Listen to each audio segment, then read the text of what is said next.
അനിശ്ചിതകാല ഉപരോധ സമരത്തിന് വന്നിട്ട് വൈകുന്ന നീറ്റ് പോകുന്നവരാ വയറേതനായിട്ട്. ആ ടീമാണ് പറഞ്ഞത് രമനെ കണ്ട് പഠിക്കണം. രമ 5 ദിവസം ഇരുന്ന് ഓളെ കാര്യമായിട്ട് നേടി.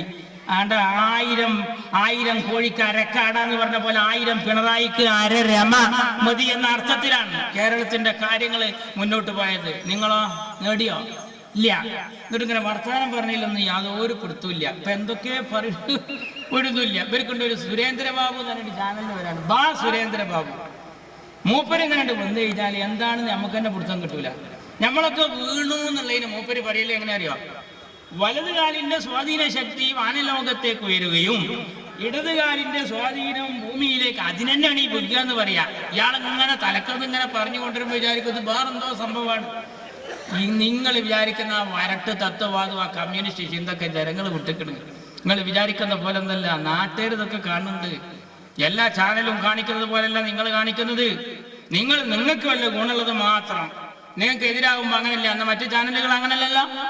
എല്ലാം കാണിക്കുന്നു, എല്ലാം ജനങ്ങൾ വിലയിരുത്തട്ടെ തീരുമാനിക്കുന്നു. ഇപ്പൊ ചന്ദ്രശേഖരന്റെ വധം നടക്കുമ്പോ എന്താ സ്ഥിതി? എല്ലാ മോർച്ചറിയിൽ നിന്ന് കൊണ്ടുവരുന്ന രംഗം, എല്ലാ സ്ഥിതികൾ കാര്യങ്ങളൊക്കെ ഇങ്ങനെ കാണിക്കുകയാണ്. എന്നാലോ കൈരളി ചാനലിൽ അപ്പൊ പാചകറാണി അച്ചാറുണ്ടാക്കുകയാണ്. പിന്നെ അത് കഴിഞ്ഞിട്ട് പിന്നെ ഇങ്ങനെ വിധി വന്നതൊക്കെ ആയ സമയത്ത് ഇപ്പൊ കണക്കിന് എക്സസൈസ് എടുക്കണം മെഷീനായിട്ട്. രാവിലെ തുടങ്ങിയതാ മഗ്‌രിബാങ്ക് കൊടുക്കോളം അതന്നെ. ഇതൊന്നല്ല, ജനങ്ങൾക്ക് ഇതൊക്കെ മനസ്സിലാകുന്നുണ്ട്. അതുകൊണ്ട് ആ പാർട്ടിയിൽ ഇപ്പൊ ആരുമില്ല. ആ ദേശാഭിമാനിയുടെ കടലാസം ഇങ്ങനെ കാണിച്ചു. ഞാൻ അതിൽ ജോലി ചെയ്തിരുന്ന ആളാണ്. മാധവേട്ടനൊക്കെ പോന്നു. ഞാൻ അന്ന് അവിടെ അത്തോളിയിൽ പ്രസംഗിക്കുമ്പോൾ മാധവേട്ടൻ പോരില്ല എന്നാണ് ആ നാട്ടുകാർ പറഞ്ഞത്. രമയുടെ അച്ഛൻ പോന്നു. എന്തുണ്ട് മാർക്സിസ്റ്റ് പാർട്ടിക്ക് പറയാ? ആരാ നിങ്ങളെ കൂട്ടത്തിൽ ധാരാളം ആളുകൾ ഇതിന്റെ എല്ലാ പ്രശ്നത്തിനും. അതുകൊണ്ടാ ഈ 2 അംഗങ്ങളിലുള്ള പിന്തുണയുള്ള ഈ ഗവൺമെന്റിനെ ഞങ്ങളൊന്ന് മറിച്ചിടാത്തത്. 2 ആളെ പിന്തുണയിലുള്ള ഒന്നിങ്ങനെ അടക്കിയാൽ പോരെ. അങ്ങനെ നിൽക്കണേലടുത്ത് PC ജോർജ് കണ്ട് മറ്റാളും കൊണ്ടും വീണ് കഴിഞ്ഞാൽ ഈ ഗവൺമെന്റ് കഴിഞ്ഞില്ലേ? നിങ്ങൾ എന്താ അതിന് മുതിരാത്തത്?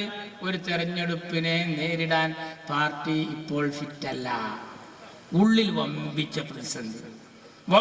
പ്രതിസന്ധി. പിണറായി ഒരു വശത്തേക്ക്, അച്യുതാനന്ദൻ വേറൊരു വശത്തേക്ക്. എന്നിട്ടോ പറയുന്നതൊക്കെ പരസ്പരം യാതൊരു ബന്ധമില്ലാത്ത സംഭവങ്ങൾ.